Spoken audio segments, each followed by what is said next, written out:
Who dat nation? Welcome into the Confessional podcast. Tonight, talking about the potential, the maybe, the we'll see of the New Orleans Saints managing to beat the Tampa Bay Buccaneers. Now, this is definitely not this is not the New Orleans Saints to be confident in of years past, nor is this a Tampa Bay team that is playing poorly. In fact, they are trending in the right direction. If you look at them statistically, like just look at their overall rankings, they are the 17th best team in points scored and the 11th best defense in points allowed, and a lot of that has become with recent performance. So keep that in mind, Who Dat Nation, as we go through them on a 4-game winning streak, but at the same time, let's see if New Orleans can snap it and keep their playoff hopes alive. We're going to hoot ask those who are here live. We'll always appreciate everybody. 992, Nikki the Fish, good to see you. Drew Barnett, TJ, one of our moderators, good to see you. Paul Parker says they're not beating Tampa on the road. They can't beat them in the dome. Well, to be clear, New Orleans has been better as an away team for about the past 4 years. They've been a home team, so I don't actually know if that counts, but we'll talk about that.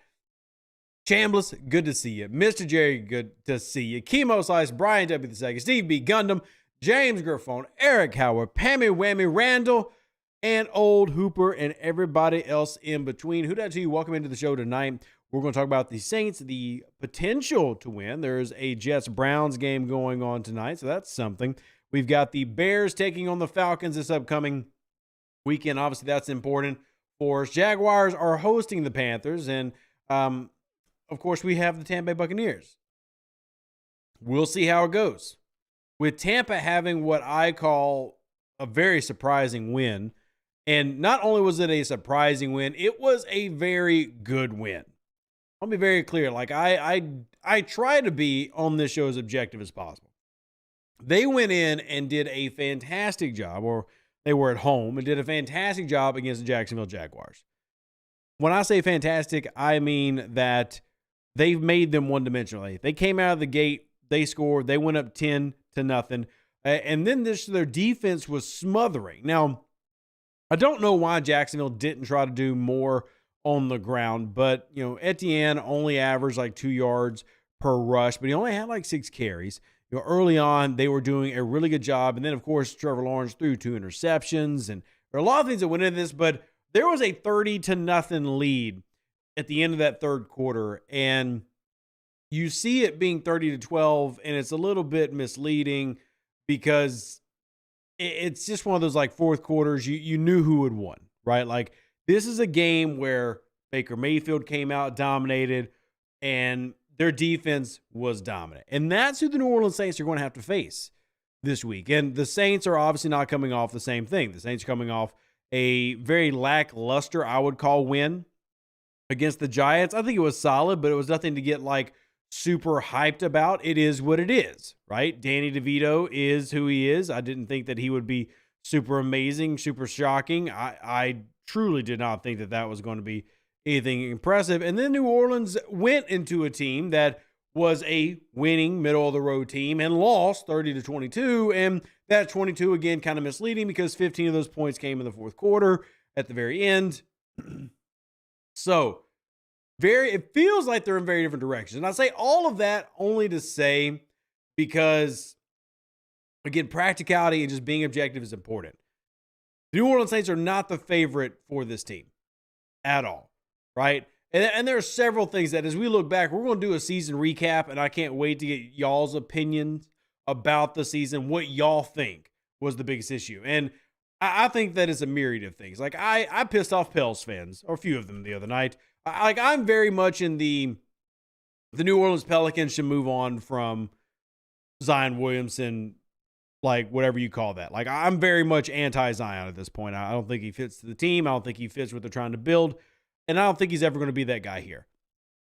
And the truth is, though, as much as I dislike what Zion has not become in 5 years, I also acknowledge that even if Zion is part of the problem right now, he definitely ain't the only problem right now. They play tonight against Utah because Willie Green has had issues, right? Like the front office has had. So there's a multiple layer problem in NOLA. And we've also got the same thing when it comes to the New Orleans Saints. So if you want to throw blame at Derek Carr, you're right. If you want to throw blame at Dennis Allen, you're right. If you want to throw blame at Pete Carmichael, hey, that's the train I've been leading all year. You're also right. And yet, all of these things, New Orleans Saints could actually still be an important matchup and even come away with a win. Let's get into it. Let's start off with injuries. This is something that you're going to want to keep an eye on. Shaquille Barrett is DNP with a groin injury for the Tampa Bay Buccaneers. That is something that you are going to want to watch because the Tampa Bay Buccaneers defense has been fantastic the past couple. When they're doing this 4-game winning streak, what's made them, or part of what's made them so effective, has been the defense just being who they have been. And hopefully, if you are a Bucs fan, that continues. If you're a Saints fan, that does not. But as of today's report, Shaquille Barrett is still DNP. Carlton Davis, with his concussion, is DNP. All right. Keefe, tight end, not as big of a deal, DNP. But Chris Godwin, the New Orleans Saints killer with a knee injury, is DNP/rest. Now, I do still plan to see Chris Godwin play this game, but he won't be 100%. Raheem Jarrett is back to full participation, and Mike Green, both of those were on IR. So now for your New Orleans injury report. Jordan Howden he was sick, but he's back to practice today, so that's good. Lonnie Johnson did not participate, and Ryan Ramczyk did not participate. You could see another game with Len Young out there on that right side. Isaiah Foskey was limited, Cameron Jordan limited, Eric McCoy limited, Kendre Miller, Chris Olave all limited, so expect to see them playing. And then finally, Peyton Turner is back at practice, still on IR, but he's now in that window where they can activate him should they so choose. But the biggest thing is the 3 big names for Tampa being Shaquille Barrett, Carlton Davis, and Chris Godwin not participating in practice, right? And as great as, this team has been for Tampa, I think having key pieces like that missing could be a massive impact. Now, I want to be very clear that when it comes to Tampa, spoiler alert, I think they win this game. All right, I do. I think they win this game.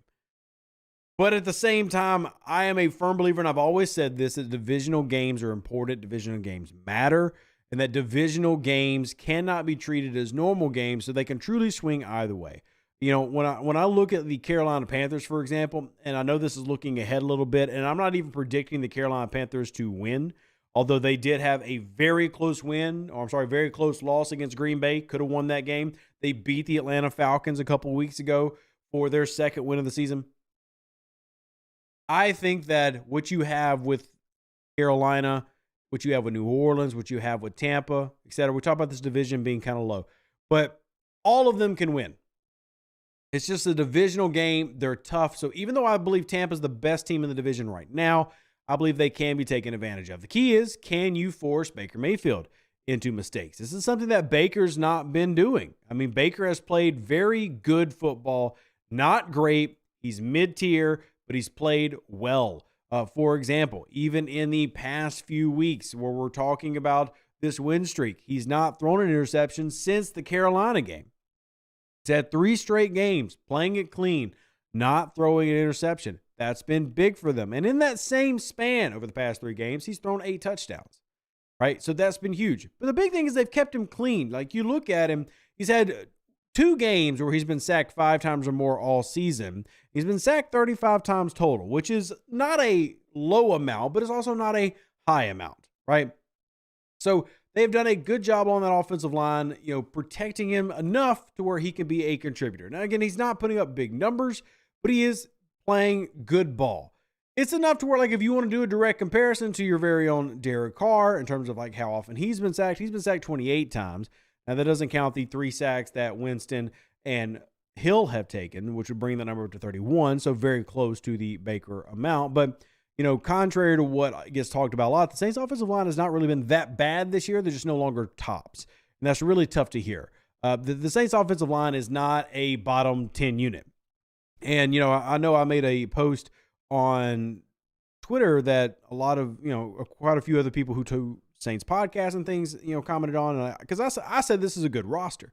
And the immediate response was, this roster sucks. But I don't think it honestly does. I think what sucks is the coaching staff, and what sucks is the fact that we're having to watch this team be what it is. For example, Derek Carr's been pressured on 15% of his passes, right? We're talking about offensive line stats.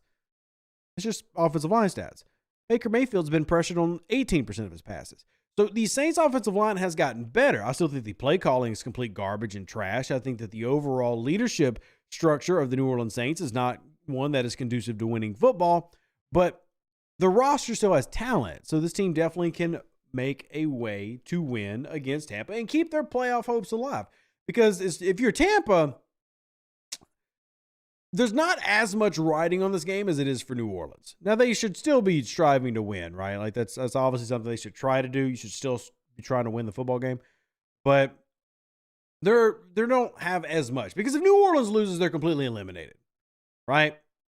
Completely eliminated. This team, the players, they still believe in everything. And I know most fans have thrown in the towel at this point. Completely cool with that. Like, there's no arguments there, right? If you're a fan and you're done, I got it. I understand. I'm not going to gripe at you. I'm not going to call you a fake fan. You have every right to be completely just disinterested. You have every right to be upset with how the season has gone. You have every right to look at the leadership of this team. I'm talking about from the coaching and management level up into the front office. And you are completely okay to look at all of it and just say, I'm sick of this. It sucks. I'm going to go win on Madden because it's the only way my team's being good. That's okay. That's completely okay. But the team itself, like the players, don't believe that. Because Randall says the Saints have been done for a month now. The players don't believe that. Like the players in the locker room don't believe that. They believe this game has importance and they're going to play like that. Like they believe that they have a shot. That's what they're playing for. And I guess it does kind of like a feel for them that the fan base has kind of left them, but I don't believe that the fan base has left the players just as a whole. I know there are individual players that people have left. So I don't think that's on the players. I think that's just the fact that the fans have clearly seen, by our opinion, that those who are calling the shots just ain't it, right? So the team is definitely going to play heavy for this one. And we've seen that in recent weeks, New Orleans Saints, even in losses, have played pretty competitive. Now, they blew out both the Panthers and the Giants, but those were two teams that were just bad teams, right? But if you look at Detroit, they were competitive against Detroit. They were competitive against Atlanta. They're competitive a little bit against the Rams, but not as much. They were embarrassed against Minnesota, but they were competitive against Jacksonville in the loss. They were competitive up to the end against Houston. So this is a team that we've talked about. The players have a lot of resiliency, right? The players have a lot of resiliency. That, I think, is just one of those traits, is one of those intangibles that is going to carry them to some level of fight, regardless of the surrounding circumstances that are outside of our control, like DA sucking, right?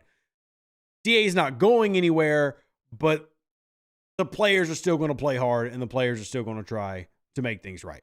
The players are still going to try to be successful. The players are still going to try to dominate. The players are still going to be the players.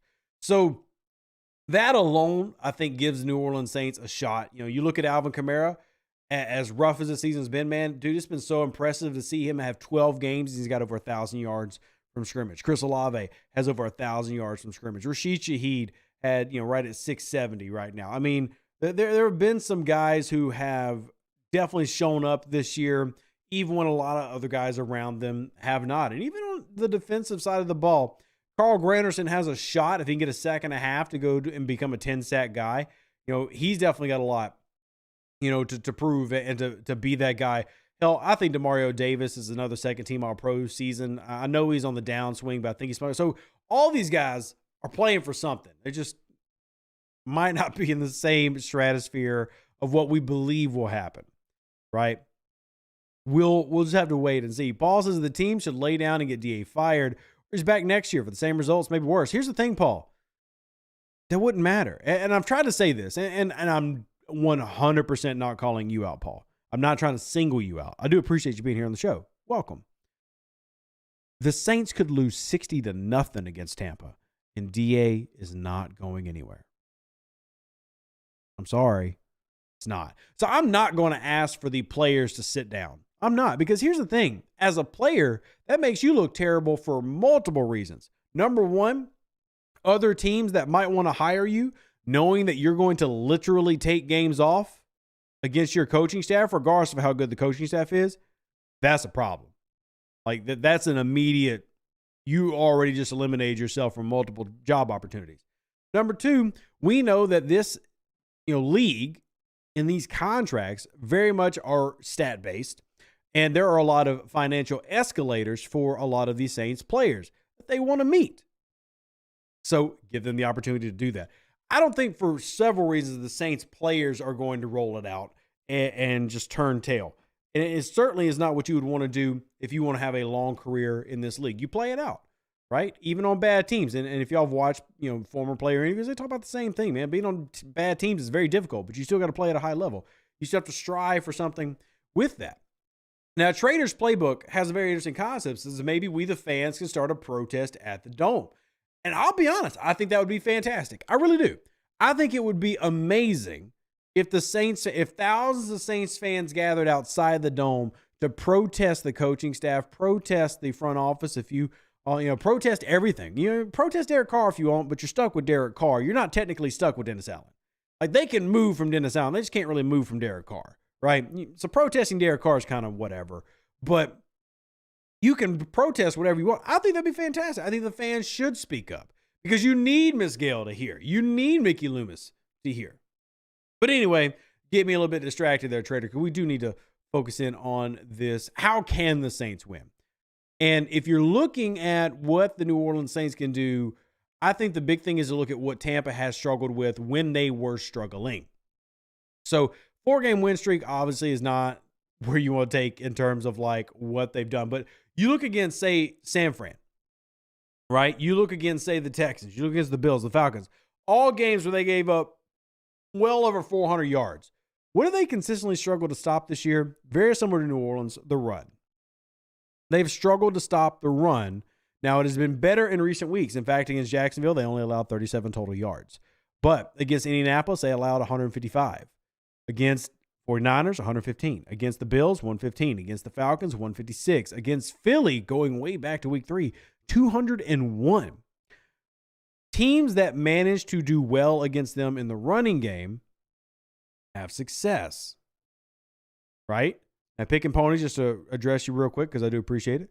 If you lose to Tampa, start Hainer versus Atlanta, I would personally absolutely do that. That's just me.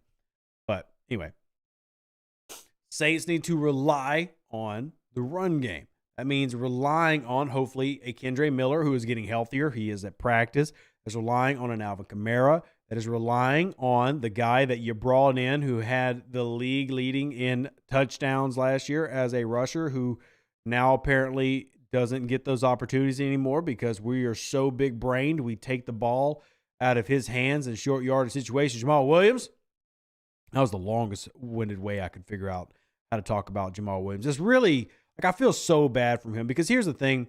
People are notorious to historically for stat watching, and people are going to see him at 27 years old with Detroit rushing for 1,000 yards and 17 TDs, and then they're going to look at him the next season here in New Orleans and see him have 200 yards so far. He has 222 total yards, y'all, and 0 TDs, and they're going to think that Jamal Williams fell off a cliff. I don't think Jamal Williams fell off a cliff. I really don't. I really don't think of it. Now, I clearly said that he wasn't like a top 5 running back, but I don't feel like he fell off a cliff. I feel like he's been just mismanaged and misused because this coaching staff is trash, and specifically this offensive coaching staff is completely trash. Just absolutely abysmally bad. But he hasn't even really been used, and when he has been used, he certainly hasn't been used in a way that I would say is a right way. So it sucks because this is literally the worst year of his career, and I don't even think it's his fault. But 10 years from now, people aren't going to remember that. People are just going to remember that he was basically a non-contributor after leading the league in touchdowns. And again, it goes back to what we talked about. How do you win this game? Run the ball. You've got to actually use these guys that you brought in. You've got to use Jamal Williams. You've got to use Alvin Kamara. And, Alvin Kamara, in my opinion, has had one of his better years. And I know it's hard to, for people to maybe see that, especially if they're stat watching, because they'll look at like, oh, he's averaging 3.8 yards per carry. How is he having a great year? A lot of this is, again, mismanagement by how he's being used. You look at since 2021, his yards per carry average is 3.9. And yet, even with that,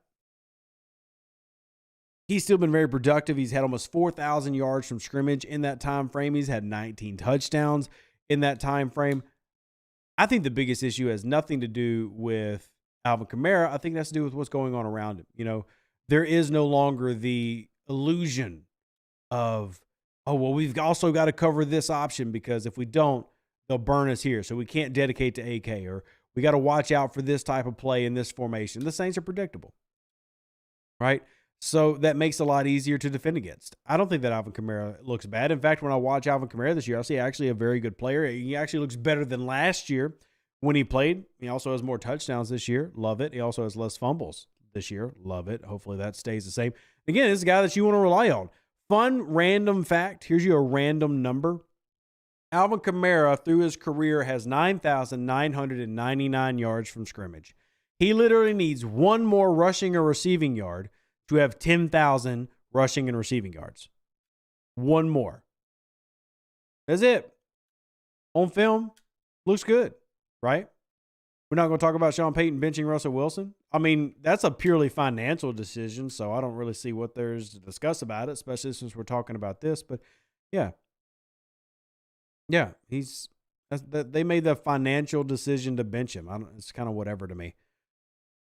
They actually told him, like, hey, if you don't waive this clause, we're going to bench you. And I'll be honest, I'd bench him too.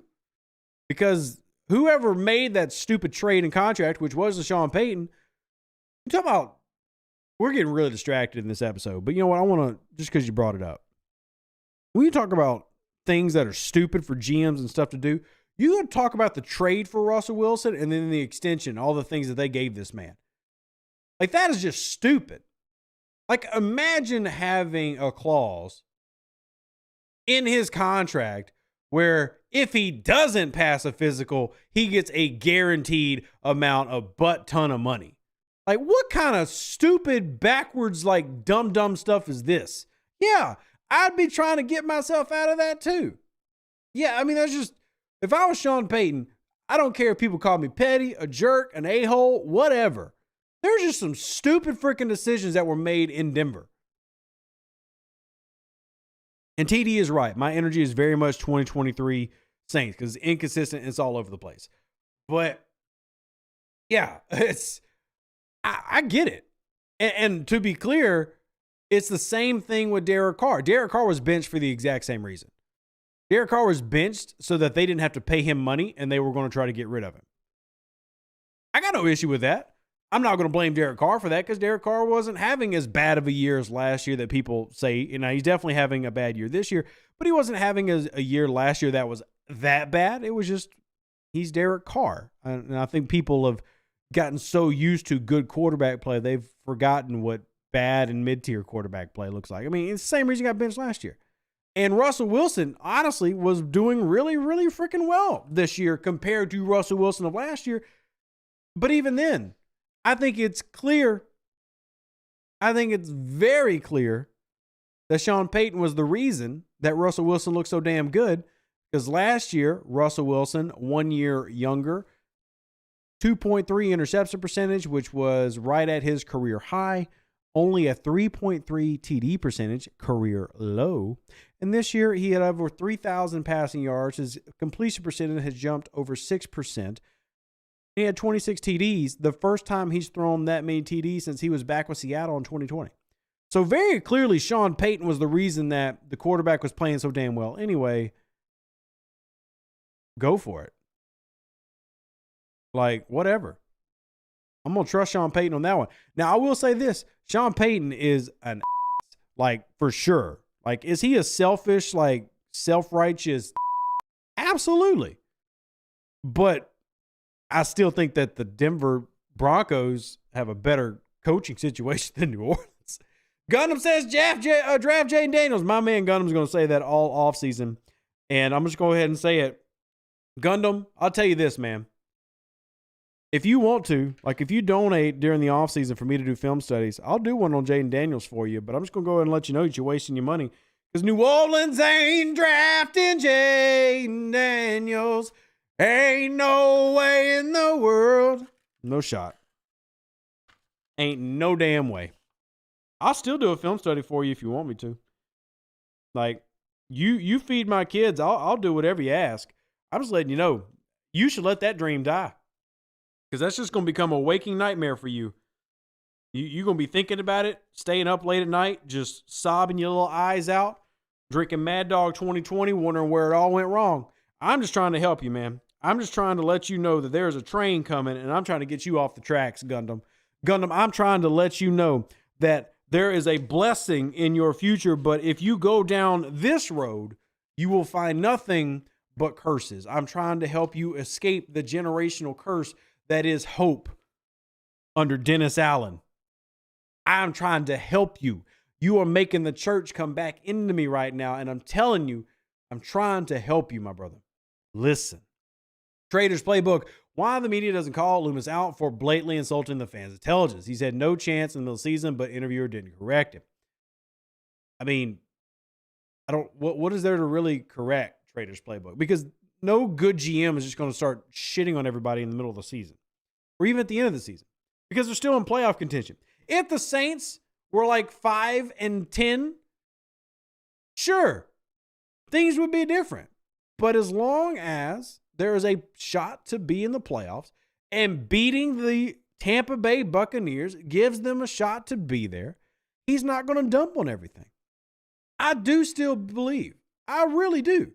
I do still believe that the New Orleans Saints have a good roster, and I still truly do believe that they can move on from Pete Carmichael in the offseason.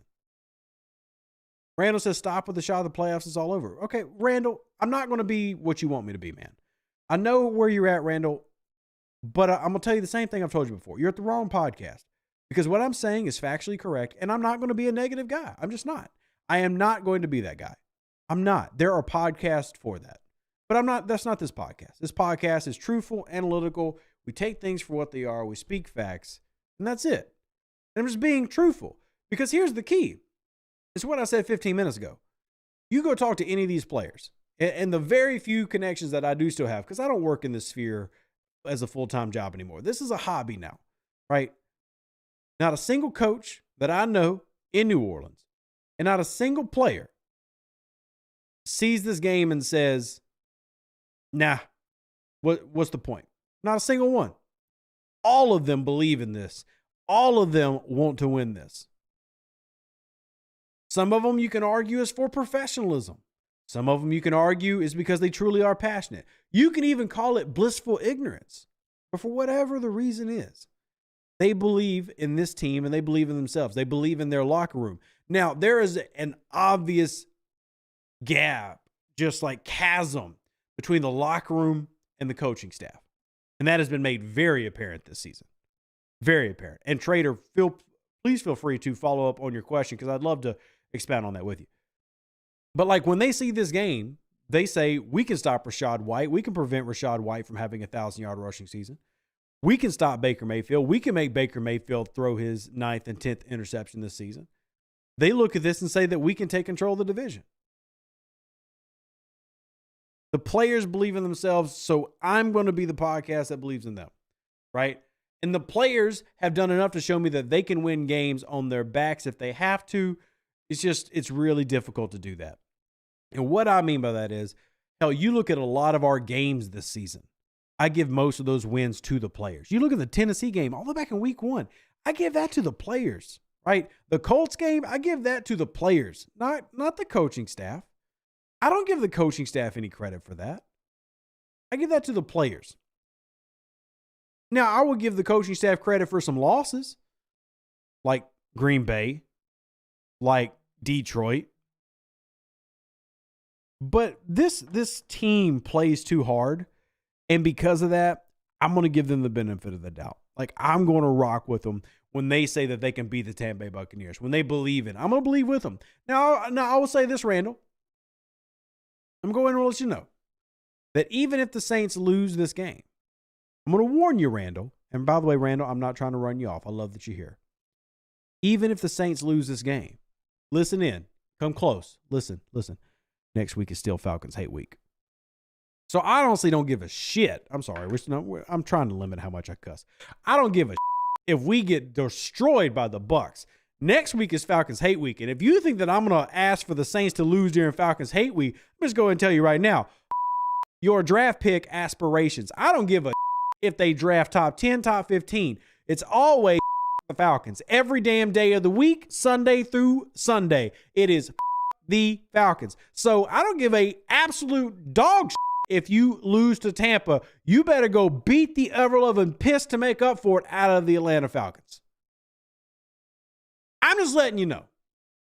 I'm letting you know ahead of time, Randall, that there's not a time this season where you're going to catch me going, man, I hope they lose draft picks. Well, not lose draft picks, but I hope they lose, to improve their draft picks. So just letting you know, Randall, you got at least 2 more weeks of optimistic rev. And it's annoying as and that's okay. I'm just letting you know.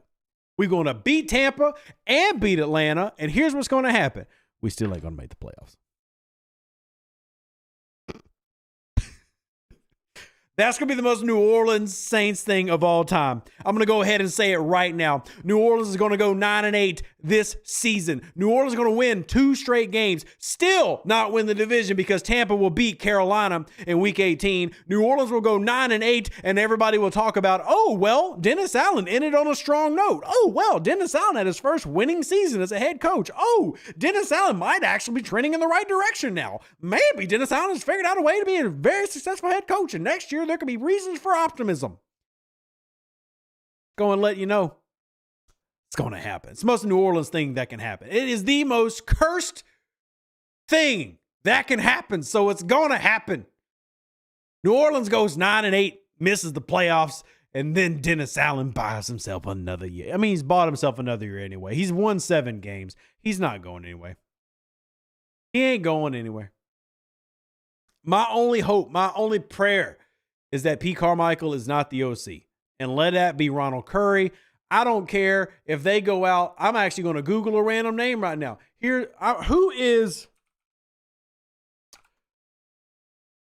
I'm Googling right now who this person is. I have no idea their name, but I'm just going to grab them. Will Stein from Oregon right now. Couldn't remember his name. I don't care if they go grab Will freaking Stein out of Oregon and make him the OC. Anybody but Pete Carmichael.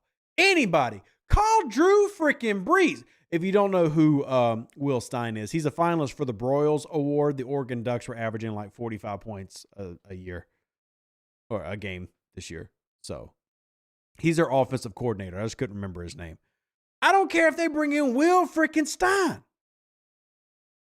I don't care. Anybody but Pete. It could be Randall. Now, Randall would be perfect because Randall's literal name is Randall his name literally is disappointment. So it's great. It actually fits what New Orleans 2024 football theme might actually be. Just, it very much might be that. So you make him the OC. That way it at least makes sense.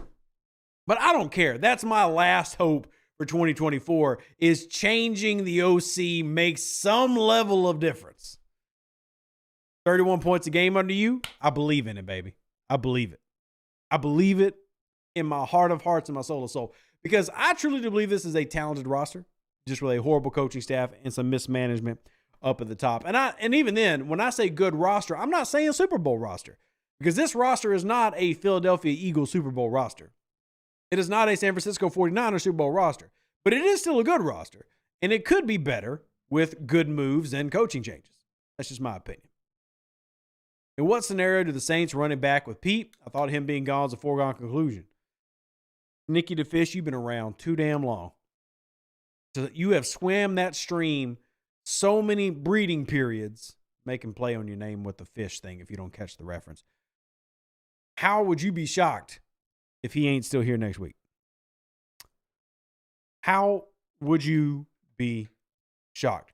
Pammy says, Deuce wants the OC for the 49ers. I want the passing game coordinator, Kubiak. Yes, you're absolutely right, Pammy. I do. Absolutely do.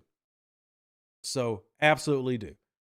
And again, this is all why I believe that this Tampa Bay game is a very winnable game.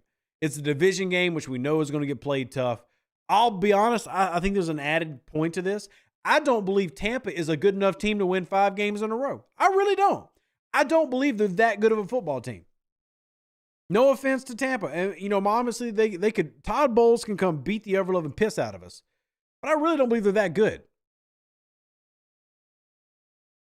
I really believe that the New Orleans Saints are close to Tampa. Tampa's 8-7 for a reason. New Orleans is 7-8 for a reason. I think the Saints can win.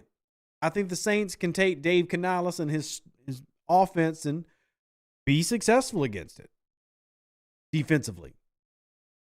I think that they can take on Todd Bowles and Larry Foote and Casey Rogers and be successful against them, right? I'm not saying it's going to be easy, but I do think the New Orleans Saints can win this game. Now, as we get closer to predictions, I've already said it very clearly. I don't believe they win this game, but I do think they absolutely can win this game. And they have played in the past 3 matchups. Yes, New Orleans has lost all 3 of those. But they've also been close games with the exception of this one this year. If you remember last year, that 17-16 heartbreaker, right? 1 yard. Year before that was 20-10. That was closer than that 2010 shows, but still, that's a close game in today's NFL standards. So, I believe that New Orleans can have success. I believe they can win this game. But we're going to have to wait and see. Mike Evans, he does not have his daddy here. No Marshawn Lattimore. Mike Evans could go off against the Saints for the first time in a long time. Something to worry about. Legitimate reason to be concerned. Legitimate reason to be concerned. But hey, at least we have Derek Carr. Yeah. It's time for the players to do the fan base a solid and quit on Carr and DA and publicly call out DA and Carr for being trash. Yeah, players will never do that, ever. And I know nobody wants to hear this, but the players don't have that really kind of a problem with Carr. They got a problem with DA, but they don't really have that kind of problem with Carr. I know y'all don't want to hear that, but that's just not the truth. It's just not. They don't. It is what it is. 2.5 point favorites, by the way. Tampa is 2.5 point favorites. So even Vegas thinks it's going to be close. You heard Mike Evans has 1,000-yard receiving for 10 years in a row. Mike Evans, in my opinion, is a great, arguably Hall of Fame level wide receiver. And it's tough to say that. But yeah, he has had every single season of his career, he's had 1,000 yards receiving. Every year.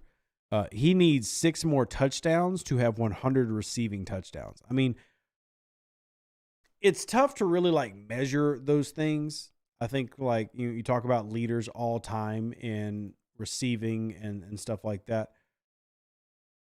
Because you run into just what era are you playing in? Are you playing in, right? So I think it's hella impressive that the man is sitting there with the numbers that he has. I think it's impressive that he's done what he has all time. And yeah, I'll be honest. I think that he might be a Hall of Famer. We'll see. I think he would probably still need a couple more years, but for reference, if you're curious where he ranks all time, he's ahead of Michael Irvin in catches, Charlie Joyner in catches, Calvin Johnson in catches, right? Those are big names. Those are really big names. I just routed off. He's ahead of all those guys. So those are 3 Hall of Famers.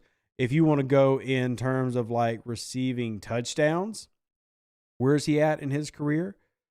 He's number 12 all time.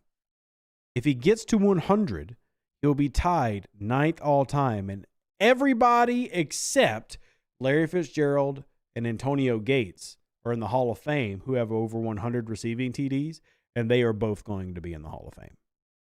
So, Yeah, I mean, there's a legitimate discussion to be had about Mike Evans being a Hall of Fame receiver.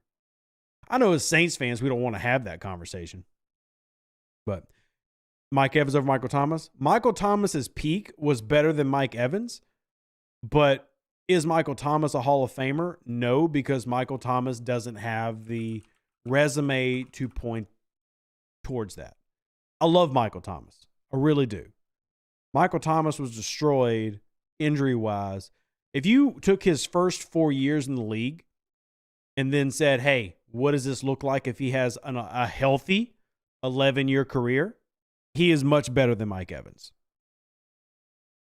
Much better. But that's not what's happened. The best way I can really describe it is Mike Evans is the Frank Gore type. And I think Frank Gore should go in the Hall of Fame. I don't know what y'all think. He's part of the Hall of Fame 2010s team, but he hasn't been elected to the Hall of Fame. He doesn't qualify for the Hall of Fame for, I think, 3 more years. But I think that he should go into the Hall of Fame. He's got 16,000 rushing yards. He's got 20,000 yards from scrimmage. I think Frank Gore should go into the Hall of Fame. But never at any point was Frank Gore the best running back in the NFL. Not a single damn time. But the fact that he did it for 16 years at a high level says something. And that's kind of what Mike Evans is. I think Mike Evans does this probably for maybe 4 or 5 more years. I really do. I think he's the Frank Gore style guy of wide receivers. He also scores a lot of touchdowns, so that helps. So, Mike Evans is a dog, except for when he plays Marshawn Lattimore. We believe in, we love trashing Mike Evans when Lattimore goes against him. But the truth is, outside of those, him facing Marshawn Lattimore is an anomaly. You look at his career, at what Mike Evans, and he scares me this game. He really does. I'm actually going to do something I haven't done. I'm going to look at his game logs for his career, just because I'm curious now. And in his career, he has 36 games where he has caught at least 100 yards. 36. Let's do it by receptions. You know what? Hell, let's do it by TDs. How many games does he have a touchdown in? 70 games out of 152. So basically, this man averages 1 touchdown every other game. That's nuts, man. That's very freaking good. He's a very consistent, good contributor. Is he ever the best receiver in the league? Not a damn time. Not a once. But there's something to be said for just being very good for a very long time. Honestly, here, I'll give you another example. Mike Evans is arguably Demario Davis. I don't know if I can ever say that Demario Davis was in any singular year the best linebacker in the league. But he's 34 and he's still probably playing at an all-pro level. And this is his, 12th year in the league. And he's been a starter for 11 years. Demario Davis has over 1,200 tackles. Demario Davis has 102 tackles for loss. Demario Davis has over 100 QB hits. Demario Davis as a middle linebacker has 43 sacks. Demario Davis is insanely good. Yet, except for maybe 2019, I don't know if there's an argument that he was ever the single best player at his position. And even then, it's a debatable year because in 2019, there was a couple other guys who were in the middle of their prime, like Bobby Wagner. Right? So 2019, I might lean Bobby Wagner. Bobby Wagner had a 6-year stretch. But then here's the crazy thing, though. I just talked about how good Demario Davis has been, and he has been. Bobby Wagner did not have the same level of longevity. Now, Bobby Wagner is still playing in the league today. For those that don't know, he's back with Seattle. He's back with Seattle. But he is not the guy that he was in 2018. Demario Davis is kind of the guy that he was in 2018. So it's weird. But anyway, it's crazy when you see things. It's crazy when you see and to be clear, Wagner is nobody to shake a stick at.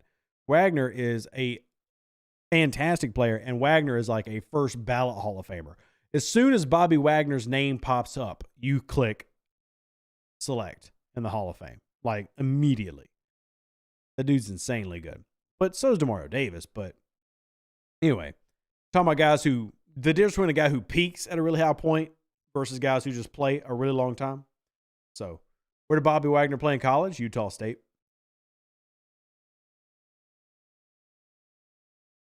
Oh, Thomas Morstead has been doing great for New York. Like, shout out Thomas Morstead. I love that he's still got a place in the league. I hate that he had a little bit of a bounce around because he was with Atlanta for a short time, then went to New York. They let him go. Then he went to Miami. Now he's back with New York. He actually leads the league in punting. Like he's punted the most. But here's a crazy stat. His career long in yards per punt is this year at, I'm sorry, this is the second longest. My bad. But at 37, he has got a yard per punt of 49.4 yards. The only year in his career where he did better was 2012 with New Orleans when he was 26 and he did 50.1. Like, the guy is stupid good. Just stupid good. And he's 37 years old. Another guy who, like, I know punters don't go into the Hall of Fame. Another guy that's got, like, a legitimate argument for being a Hall of Famer. Like, seriously. Ray Guy made it into the Hall of Fame, and it took freaking forever to make that happen. And I get that Ray Guy was insane. But Ray Guy's career numbers as a punter, just career numbers. Hold on. I love to give Thomas Morstead love because Thomas Morstead deserves it. But Thomas Morstead has 41,400 yards punting.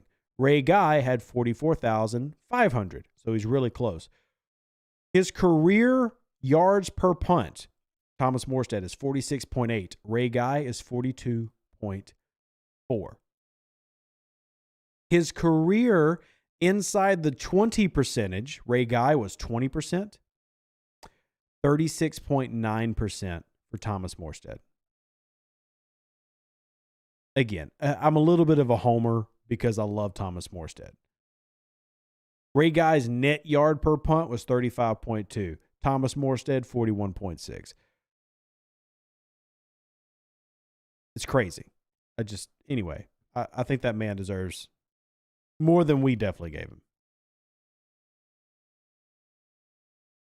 So, I say Saints over 10 points on Sunday, but under 20, we'll see. Guys, hang time was unreal. That's the thing. Morstead is also one of those guys who tends to lead the league or be near the top of the league in hang time. He's fantastic at it. Which is why that he doesn't have, like, his net yards per punt. So yards per punt and the net yards per punt will give you, if you subtract them, will give you about how much you're allowing in return yards. So let's compare. Y'all know that guy that is currently kicking for us. Anybody want to name the Australian and his punting prowess? Or do we want to go there? I do. I want to go there because we've already been all over the place. So we're going to talk about Lou Hedley. We're going to talk about Lou Hedley today. You know Lou Hedley's yards per punt? 42.7. His net is 39.4. Trash. Garbage. Ridiculous. Absolutely abysmal. Oh, man. Can't stand that guy. I mean, it's not his fault. I hate the Saints for getting rid of guys and then just whatever. Blake Gillikin, by the way, to give you a heads up, let you catch up. Blake Gillikin is with Arizona right now. He is currently averaging 50.6 yards per punt. Per punt. 50.6. It's a big number. It's a big number. Yeah. Anyway, you're through with Lou. Dude is trash. I mean, he's a certain style of punter, right? Like, Lou Hedley is the style of punter that they're trying to do directional, like, short kicks, and I get it. It's just not for me. And no, I did not hear the rant on the Hold the Mayo podcast. I did not. I've been having enough trouble like trying to keep up with the Pels, and then having people be like, "How dare you say we get rid of Zion Williamson? That fat bastard hasn't been consistent." 5 years, 140 games is what he's played. Still has not developed a consistent mid-range. Still is absolutely abysmal on defense. Hasn't even gotten a consistent like 3 to be a stretch. Like the only thing that he does well is be an uber athlete to get to the rim. And then if he's in enough shape that day, he can get an offensive rebound. And that's it. Now, I will say his ball vision, like his vision for the court has gotten better. I will at least give him credit for that. His court vision has improved. So shout out to that. But the dude is the laziest mother on defense for the Pelicans. And if you didn't watch the Memphis game, man, they knew what was coming, man. They just built a wall. Like, you basically 10 foot and in. Just, yeah. Anyway. Oh, my goodness. Look, and here's the crazy thing. I'm not even trashing Zion because I know Zion's going to go somewhere that he actually wants to be, and then he's going to be an MVP. I just don't ever think he's going to do it in New Orleans. So I hope that New Orleans ships his ass over to the East where we don't have to play him very much. I don't care. Send him to Miami. Send him to New York where he wants to be. I don't really care. Shoot that man over to the East. Get what you can and build around BI while he's still young. Ship him to the Mets. Might as well. Let's go and get our score prediction. We've been a little bit all over the podcast today, but that's okay. We're having fun. I think the New Orleans Saints are going to lose this game. I don't want them to lose this game, but I do think they'll lose this game. I think the Saints are going to lose this game 28-17. I don't think that the New Orleans Saints are going to win this game. I love them, but I don't think they're going to win. But I'm curious what y'all think. Is there anybody out there that believes they can? Or believes that they will, rather. So, is there anybody out there that believes they will? Derek says Saints 21, Bucks 28. Carr throws a garbage TD that makes DA stand by the man. I'll be honest, Derek. I don't. He's gonna stand by that dude no matter what. So Zion huffing and puffing. He should be dancing with the czars. Nice. I'm guessing it will be one score in either direction. I'm actually being a little bold here, giving it a 2-score like range. I think I'm being a little bold, but. Yeah, I would say that I think that the Saints just aren't going to be. They can beat the team. They absolutely can. The path to winning this game is absolutely there if you're a Saints fan. It truly is. I just don't think they will. I have them losing this game. Then we're going to start having our offseason conversation after we talk about the Atlanta Falcons and how we're going to beat them. So Jimmy says 31-6, but doesn't say who wins. Jimmy, I'm assuming you mean the Saints win 31-6. And dude, if they have that level of confident win, I very might well get excited about playoff potential, but we'll see. Because if they beat the brakes off the Bucs 31-6, that means Carolina's got a chance to win too. So that means Carolina's got a chance to win. So it actually could start being realistic. Maybe, just maybe, you're giving me a little bit of hope. And I appreciate that. Even though I got on to Randall earlier for having hope. No, I'm sorry. I got on to Gundam earlier for having hope about Jaden Daniels. You're not allowed to have hope about Jaden Daniels, but you are allowed to have hope for the division. You don't know why? It's more likely the Saints win the division than it is they draft Jaden Daniels. What's that tell you? Oh, suck it. Take it in. Enjoy the FACTS facts, baby. Enjoy them. And as you cry your tears, use them to season your food, because some of y'all don't properly season your food. Love every single one of you. Y'all are all amazing. Y'all made this year bearable in a year that has not been bearable because the Saints have been boo-boo garbage. But I appreciate every single one of you. Hope you all have a fantastic day. We will have a post game. See how it goes as soon as the Saints finish up. For those who are curious, this is a noon game. So it'll be around 3:30 p.m. We'll have our post-game recap. I will hopefully see y'all out there. Join the Discord if you haven't already. Who dat? God bless. We'll catch you on the next podcast. We out.